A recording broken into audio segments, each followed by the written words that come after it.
फिर ये आएगा, फिर यहाँ से मैं बाल पकड़ूंगा और ये बम, और ये चलूंगा और ये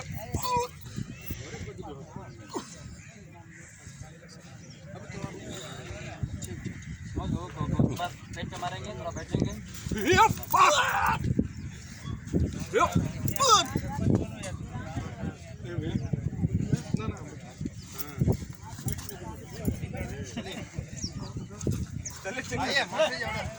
हाँ ठीक कर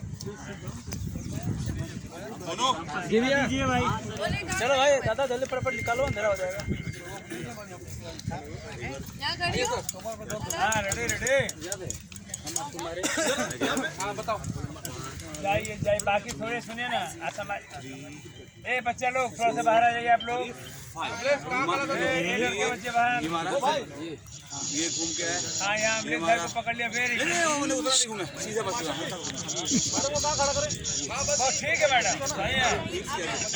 पकड़ लीजिए। कौन मैडम को पकड़ा? ये पाठक जी बहुत माइट खान।